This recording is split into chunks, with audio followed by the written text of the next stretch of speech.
Hi guys, welcome back to the channel. So, no videos for the last, it's probably about 5 weeks I'd say. I've had a lot of messages actually in the last number of days asking, in the last week or so, asking, did I quit? Did I pack into YouTube? I haven't, I just took a prolonged break around Christmas and in the lead up to Christmas. The last video I'd up was collecting some feed and taking it home.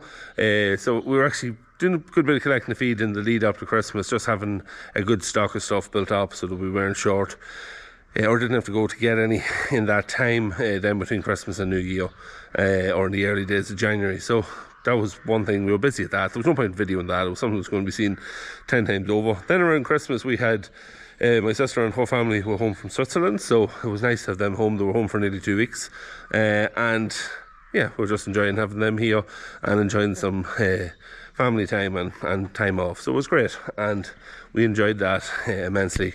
But I suppose in the last couple of weeks I could have probably started making some videos, but again, it wasn't that much going on. We were just feeding and stuff that's been seen 10 times before on the channel, so I didn't see the point in it. So and I was enjoying the bit of a break away from it, which I do take, as I say, from time to time. So yeah, we're going to get back at it now and get some videos up. What has been going on over the last week or so? Well, I suppose the main thing we've been doing is we've some tidying up actually around the yard was one thing. There's a bit of New Year resolution tidying going on, which is something that we all do. And we also have been washing the cattle for lice, so something we always do in the first couple of weeks of January. You know, the cattle have been in at that stage a number of months, and lice starts to become a bit of a problem and spreading on the cattle inside. So it's just one of the things we do. I put a video up on Instagram on earlier this week, or around the weekend, when we were washing cattle, and a good few people messaging me asking me what product did we use when I was washing the cattle. We used to use a product called TicToc, which you diluted with water. It was a brilliant product for washing the cattle, but they took it off the market it's probably about 4 years ago, I'd say 5 years ago. Since that, we're just using sheep dip. Basically, the cheapest sheep dip that you can find or buy, that's what we use. So it's not a very high concentrate one, and you just mix it in basically at the rate that it says on the can. We probably just put a wee bit of extra in. Usually when you're measuring out, just put a bit extra in, and it just strengthens it a little bit, but not very much extra. And it works well. You know, you wash the cattle down. Don't use the power hose. Some of the people who messaged me were asking me, do I put it on the power hose? I said, no, I don't. I probably have showed this setup before, but I'm going to show it again. We've a 200 litre barrel with a connection on the bottom and a valve on it that feeds out into a little pump. It's actually just a little shower pump, builds up with 2 bar pressure roughly, and another hose, and it's just like going to a garden hose, plenty of jubilee clips, very agricultural, and it leads round onto another smaller hose, onto an old lance. Then it's like an old power hose lance, and it just goes down then onto like a little nozzle. So the nozzle was actually drilled out a little bit to let more of a flow out of it. So it does let a good flow out, and basically what we do is you go around and wet the cattle. Takes probably, to do the likes of this shed here, takes about 25 minutes, half an hour to go around them. And the cattle kind of keep moving around and around. You just keep putting the hose onto them, and as they move around, and eventually they all get soaking with it, and it works well. The power hose, we find, we did try it with it a few times, and it puts too much water out. The cattle get soaking, and you find the water is just running off them very quickly. So this way here, it kind of puts it on gradually and slower, gets the soak in, and you can also, as they're walking around, as you can see, you can start to see that they're pretty wet then on top. You can just put the lance down lower and direct the spray kind of up onto their bellies and get them nearly from underneath as well. So it's a simple job and works well. You can use pour on, but I find that doing it that way is a better job. The other thing it also does as well, it kind of disinfects the pens a little bit, because as you're putting on that mist, there's sprays getting on the bars, there's sprays getting on the slats, there's sprays getting on feed barriers, and it ends up, there's a lovely smell for a couple of days. There's a lovely smell of disinfectant out of the shed, so that's another plus for doing it that way. Bit of extra work, but yeah, we've been doing it that way for many years, and we like it, and we'll continue to do it that way. So it's a simple setup. I just said I'd show that for anyone who was asking me those questions on Instagram, so that they can see it. And it's something that's very simple. You can set it up yourself. You can see there's nothing too fancy.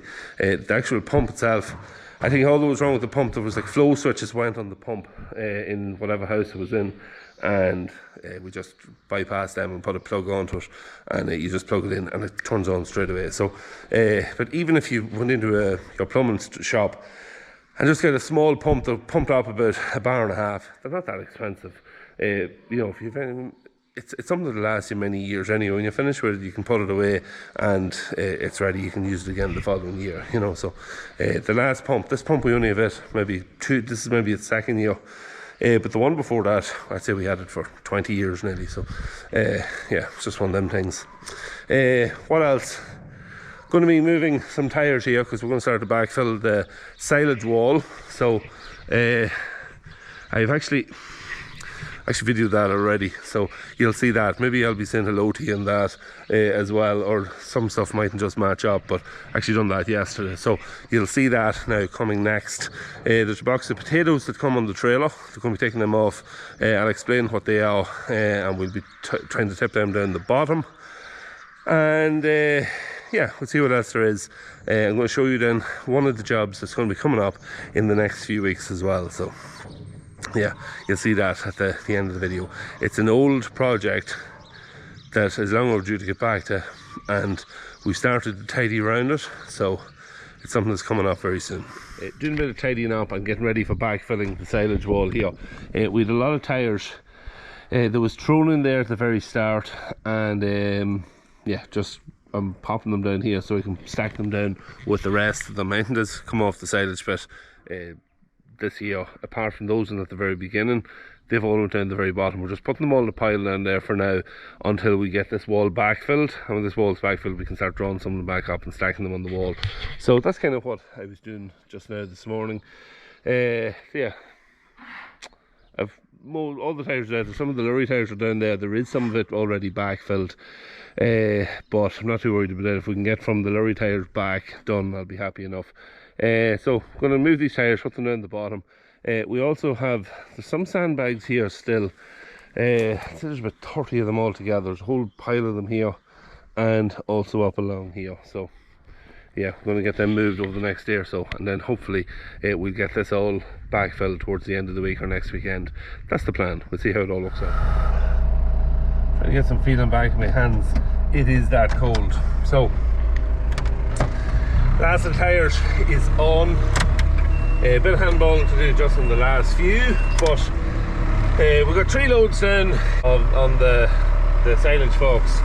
Got them loaded up and down without having to touch them. So there was about, I don't know, about 12, 15 tyres left.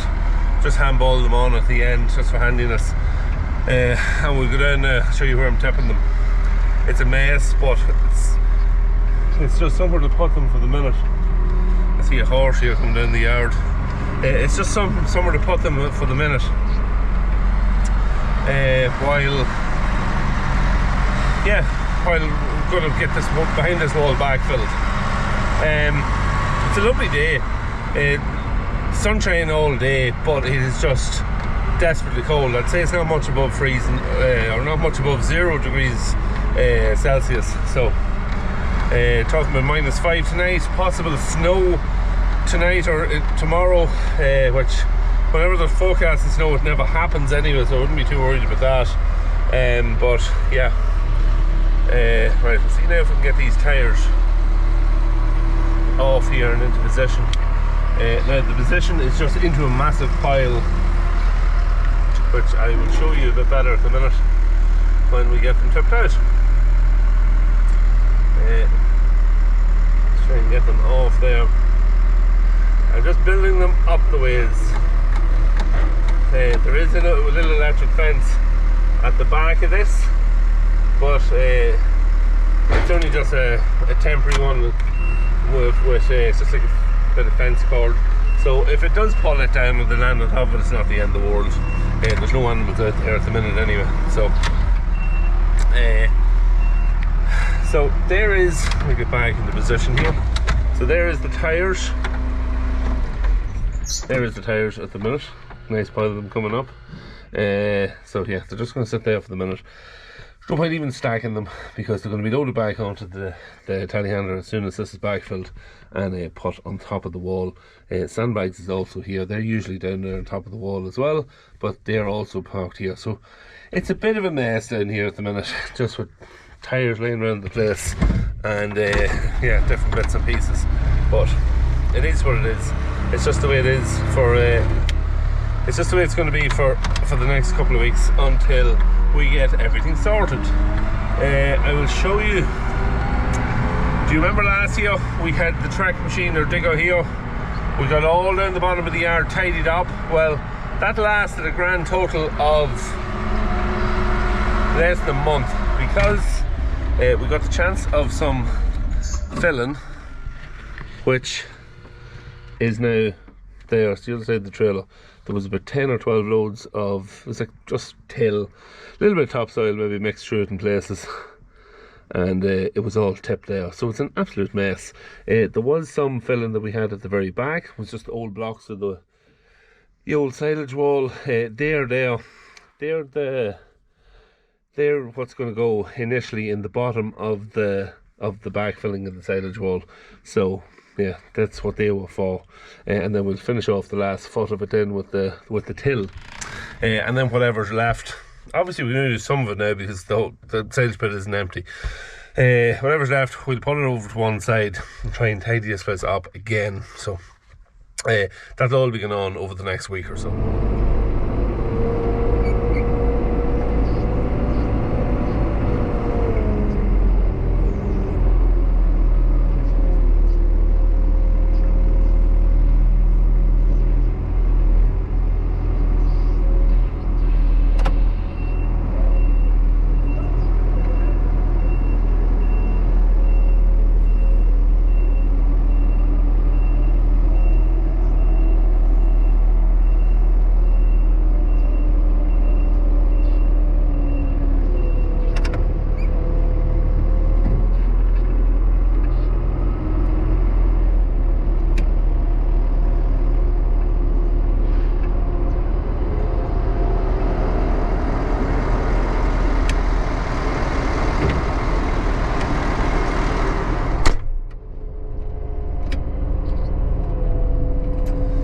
Alright, so the other thing we have here is a box of just feed potatoes, rubbish potatoes.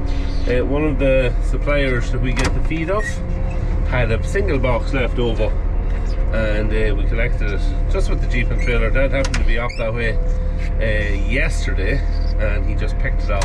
So what I want to do is just tip it out without doing any harm to the box if I can at all. I'm actually not going to tip it out that way, I'm going to come back. I'll tip it out from a different angle. Unfortunately, I haven't got a box tipper here. I'm going to have to do it manually. I'll try not to damage the box. Not so bad. There's one. Part one is complete. See now we can slide it in.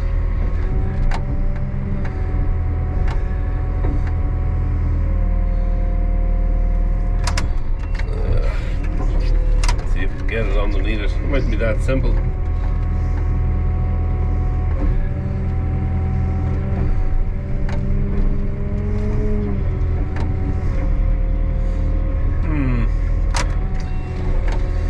No, that's not going to work that way. Let's see if we can do it a different way.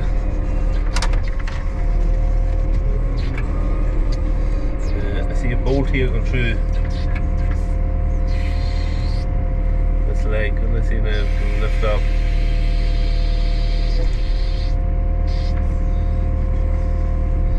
All I want to do is just get it to tumble right over.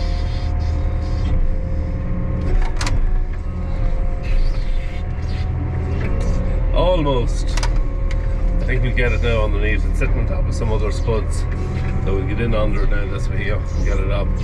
The problem was it was laying very, very flat and tight to the ground, and I couldn't get underneath it, and I didn't want breaking the timber. So now if I go under it here like this and just give it a little lift up like so, should get everything out of it, and then we'll just tip it back like so, and everything's out, and the box is still complete and not damaged. So I think that is what you class as a result.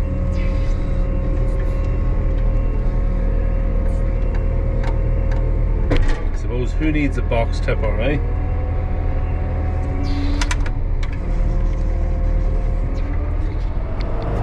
Alright, so we put the bucket on, we'll go down and push them in and just tidy it up a little bit, not to have them sitting out too far from the wall.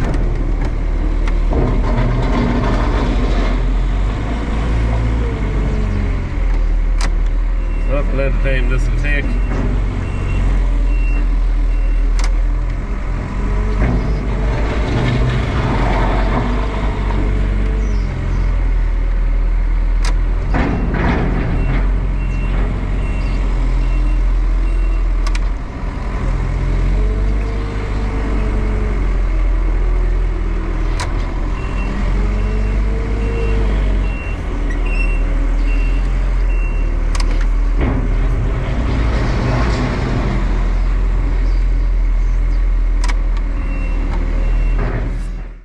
Alright, sun is right in my eyes, but we're not going to complain about it. We like to see the sun.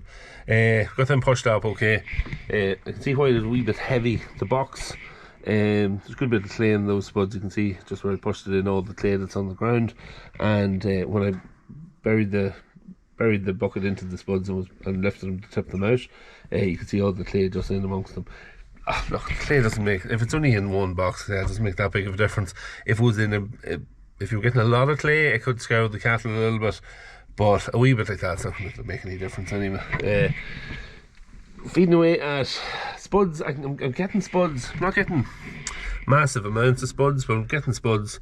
Feeding away at carrots, and we are also feeding, there's some turnips there as well here in the corner, which are there since before Christmas, so we're using away at them, the spuds and the carrots. So we'll probably have to get, I have a load of spuds again on the trailer, so I'll tip them whenever these ones here are used. And we'll probably need a load of carrots towards the end of the week. So you might have just heard me mention there about the horse come walking down the yard, and Dad and Peter, just when I was moving the tyres, we were taking these two guys out just to try and get them leading a little bit on lead ropes. We had them out a couple of weeks ago. We only have them since back a few months ago. Purchased them in. They're too shy of, they were too shy of foals. A male colt and then the female filly that's over here behind them. Purchased them in, and the plan with them is to get them broken, and they will be eventually working horses. So yeah, colt, nice colt. He's a little bit nervy, a bit more manly, not just as easy to handle, but still a nice animal and reasonably quiet. Look, he's reasonably quiet, and he will quieten down more the longer that and the more work you do with them, and the longer you're working with them, they will quieten down. Lovely little filly as well. She's a quiet little thing. Wee bit nervous, as you can see there, trying to walk away, but they're getting used to the rope. When we put the ropes on them at first, they've done a lot of pulling and trying to escape and get away, but they come from that, and she's quieting down. Now you can see, you can put your hand on her now, and a little bit of just nature and talk to her, and it's a terror the difference that comes on them very quickly. But yeah, just get them bleeding on the lead rope, get them moving around the yard, get them used to you, and then we'll start to break them then in time, whenever they come of age to start doing that. So yeah, might do a wee bit of footage of that as we're going along and doing that as well. It's just something different. So I mentioned a minute ago about spring cleaning. This is something where we've made the start on. We had a lot of scrap here, and we done a bit of tidying on it there to try and get rid of it, and just start to get the place tidied up a wee bit. you know, there's always a couple of dirty corners, and that's another one of them there. So yeah, bit of a start made in that. The other thing, it's bloody freezing cold. We had a bit of snow this morning, and it was -4 last night. I never really got it. I think it was -1 in the Jeep earlier on at dinner time. So I'd say it's come back down -2, -3 again. It is bitterly cold. I have no coat on me, so that's not what you want. So the other project I mentioned is this one, the 2130, one that has been waiting in the wings for quite a while, and we're going to get back at it. It's the second time we've tried to get back at it. Third time actually we tried to get back at it, and 2850 ended up being done. The last time, or one of the times before this, that's a few years ago, and then we bought a 3650, and it was then it was completely done. So that was 2 occasions we were supposed to get back at this, and the time was used on them 2 tractors. So not this time. We're going to get back at it. A lot of stuff mechanically done to it. I'm not going to go into it all now, but it's just something that it's going to be happening over the next number of weeks. Get back into it, and I will video as we're doing some of the work to it. The shed is basically full of bits to do with it, lying all over the place. That's the cab of it there, and yeah, as I say, looking forward to getting back into it. There was a lot of junk around it. I done the best part of a day last week just tidying around it. Still have some bits and pieces to be moved along here, barrel and some rubbish here that I'll get out of the way over the next number of days, and we'll be ready to go with it. So 2130 is back in the cards. So that's it for today's video. Hope you enjoyed the little catch up on what's been going on over the last few weeks, and also a sneak preview of just some of the things that's maybe coming up in the next couple of weeks as well. So until the next one, have a good week, take care, see you then.